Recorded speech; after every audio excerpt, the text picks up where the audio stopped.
Happy Samhain afternoon, intuitives and my brothers and sisters of the craft.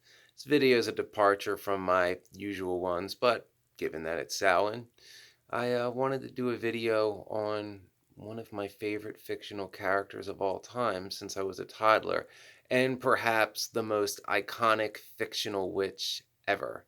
And that, of course, is the Wicked Witch of the West, particularly Margaret Hamilton's original portrayal of her.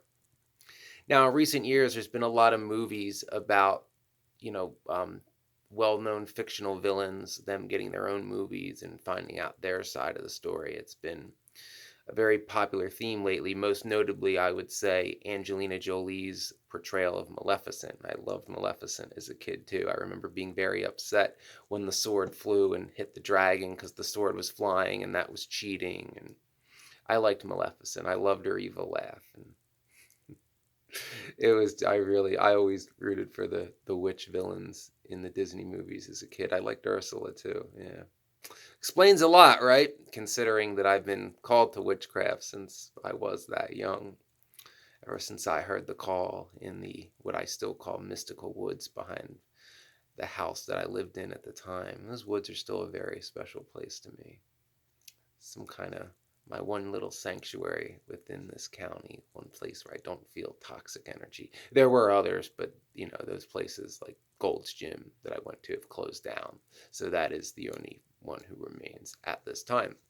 But I wanted to do a video on the Wicked Witch of the West and basically try to get her side of the story and explain how, in part, she was wrongfully judged and how she ended up the way she did and what Margaret Hamilton herself said about her, because this is a bit serendipitous, but given that it is Samhain and I watch a lot of witchcraft videos, one of the algorithms suggested a interview with Margaret Hamilton, and I'm like, ooh, Wicked Witch of the West, so I decided to watch it and was a little surprised with some of what she had to say.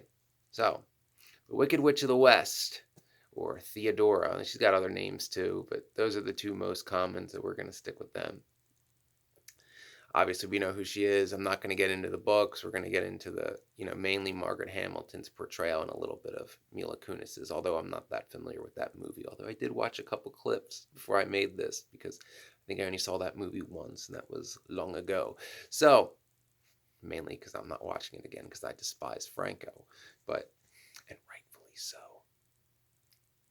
Anyway, The Wicked Witch of the West, in a way, is misunderstood. If you watch the two movies, she was not always evil. What caused her to become wicked was manipulation through her sister via a magical spell. But what made her resort to such drastic witchcraft measures was how Oz, played her for a fool. And not only did he play her for a fool, he expressed no empathy for what she was going through. The Wicked Witch of the West, like a lot of witches, we don't open up very easily. So when someone is pushing us to try to open up, to form a connection, we expect that person to be genuine because a lot of times, we'll say right off the bat, like, I don't open up to that many people, so you better be serious here. And in the movie, that's essentially what Theodora thought was going on. She thought, she had a genuine connection with somebody who truly accepted her for who she is. And, in part, that is her being a witch. Oz's lack of empathy for the pain he caused her made her resort to drastic measures to make that pain stop. I think all of us at one time in our lives have gone through a bad breakup where all we wanted was the pain to stop. It's not always the easiest thing. I'm recalling one from some time ago. Yes, it's the one where the girl left me for the professional hockey player. That one hurt. I was going to move for her. Yeah, you know, yeah. But so Theodora became the Wicked Witch. But was everything the Wicked Witch said really that wicked or wrong? No. As Margaret Hamilton herself said, there's two things that everybody must understand about the Wicked Witch of the West. And mind you, this interview was in the 70s, so long before the prequel was made.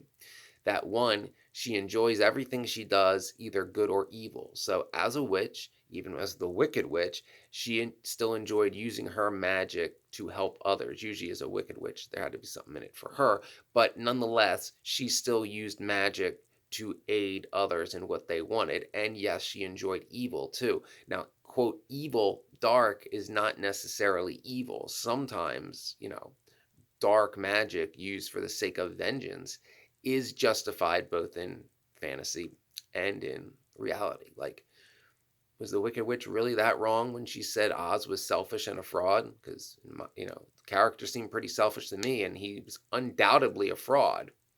So, in that essence, if she's using dark magic to expose him for who he really is after what he did to her, is that really evil? No. And you get parallels in like the real world, people, black magic, that's evil. Really? Is it is it wrong to hex a rapist? Because I've hexed quite a few of them, and I will continue to do so, quite viciously, I might add. So Theodora, or the Wicked Witch of the West, whatever, depending on what movie you're watching and what point in the story it is, was hurt to the point where she felt she had nothing left to lose. And that is the second point Margaret Hamilton made in this interview that I listened to.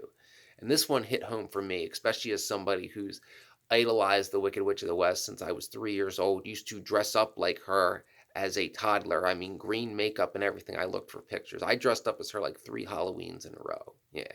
Like, I was fascinated by the Wicked Witch of the West. She was not terrifying at all. She was like, the coolest aunt ever, if only she was real. Yeah, so I really liked the Wicked Witch of the West. But the second point Margaret Hamilton made was she never gets what she wants. Now, that really hit home for me because that's kind of been the story of my life the past 15 years, sadly, at least on major things. The things I did get, it turned out that it was probably for the worst that I got them. But, the things that I actually wanted, that I saw that would make my life better, one of two things. It would either I'd be cheated out of it by a third party from the beginning, or when I would get it, like Arlington, like firefighter job, there'd be somebody out to get me literally from day one to screw me out of it. And this has happened in my personal life too. It's quite the curse, or quite the test. But if it's a test, what am I being tested for? No, that's a joke. I'm saying the test is to drive me to the point where I become the Wicked Witch. Maybe I'm already there. Maybe I'm too far gone to know the difference. But, she never gets what she wants. And of course, Margaret Hamilton specifically spoke of the ruby slippers. And you kind of got to see her point on that. So her sister's killed, albeit accidentally. She's not seeking vengeance right off the bat. She wants, these magical slippers that are rightfully hers. They were apparently hers before she gave them to her sister. So she is the rightful owner. And Glinda up and steals them and gives them to Dorothy. And, not using magic or anything nasty. She simply tells Dorothy that, they belong to her, that only she knows how to use them, that they're not even of any use to you. Give them back. And Glinda is the villain in this scene because she refuses. I mean, Glinda simply took them away from the Wicked Witch of the West, the rightful owner of them, simply because she didn't want her to have them. She gave them to somebody who could not even use them for the magic that was in them, simply to keep them away from the rightful owner. How many of us, if we were in a similar situation, would be pissed too? Somebody takes away something important to us that's rightfully ours and gives it to someone who doesn't even want it and doesn't even know how to use it, but the whole purpose of taking it away was just so we couldn't have it, even though whatever this object, this possession was rightfully ours to begin with. Yeah, how would you feel if somebody takes your car? It's mine, give it back. No, no, no, no, no. Yeah. So, there are understandable points of where her villainy came from. I mean, there were several times in that movie that she told Dartha, "Give me the damn ruby slippers and be on your way." She wasn't out to get those specific people. capturing them and perhaps killing them were simply a means to an end to retrieve what was rightfully hers to begin with. So, I certainly feel for the Wicked Witch of the West because knowing what it's like to never be able to get what you want, that does certainly weigh on one's psyche, especially over time. And while obviously she's a fictional character, I would like to think that having lived through that myself and still living through it, when that happens, it's cumulative.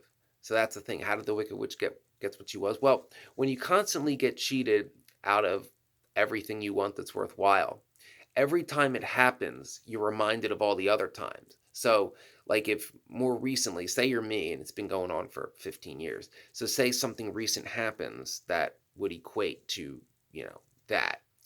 It's not just that specific incident that weighs on my mind at that time. It's all the other times it happens. So every time it gets worse because it's becoming a bigger and bigger load to shoulder. Yeah, so if that were the case for the Wicked Witch of the West, it's certainly understandable how she would get into a point where she loses all hope of ever being who she actually wants to be, doing what she actually wants to do. And her only recourse at that point is to focus on vengeance, to try to seek vengeance on those who have wronged her. Now, true, she, by right would have no right to go after like the Munchkins and, the various inhabitants of Oz, with the exception of the Wizard of Oz himself. She certainly does have justification to seek vengeance on him as he played her for a fool, hurt her, and did so with no remorse or no empathy. And as I said previously, she's not wrong in saying that he's selfish and a fraud. If she's seeking to hurt him, like physically, one can say that's wicked and evil, but simply to expose a fraud as the fraud they actually are, that isn't evil. You're simply ripping the mask off, She's comfortable with who she is. She's the Wicked Witch. She wears black. She's green. She could have had a spell put on her to look, like pretty Mila Kunis again. She chose not to. So the one thing you have to give the Wicked Witch is that she's upfront and authentic with who and what she is. In part because she knows she'll never be accepted for who she is, but she has enough integrity not to hide it. At least with the Wicked Witch, from moment one, you know who she is, you know what she's about. She's being upfront with who she is, what she wants. Can't say that about the Wizard of Oz now, can you? Not at all. Franco portraying a selfish fraud. It's kind of poetic in a way. So, I thought I'd do a little video on saying how the Wicked Witch of the West, certainly wasn't always evil and is to some degree misjudged, and in part she got the way that she was because people wronged her, people manipulated her, people used her. And after that happened, nobody gave her any empathy. Nobody, because before she was a wicked witch, she was a good witch. She was helping people with magic. And after she was wronged by both Oz and her sister, nobody gave her empathy. Nobody cared what she went through. She was just expected to continue on as if her pain didn't matter and continue helping other people. Again, people only gave a shit about her when she was useful to them through her magical prowess. But the moment that she was heartbroken, she was down and wasn't, of use anymore, nobody gave a shit what she was going through. I mean, her sister pretended to, but that was to manipulate her for a power grab. But again, no one really had any genuine empathy about the pain she was feeling. And if that continues for so long and you feel like no one's ever going to give a shit about you, well, why wouldn't you go wicked? Why wouldn't you want everyone else who played you like a fool, who lied to you, who used you, who had no empathy for you, to feel the hurt that you feel? And I think that, in an essence, is the story of the most iconic witch ever to grace the big screen, the Wicked Witch of the West.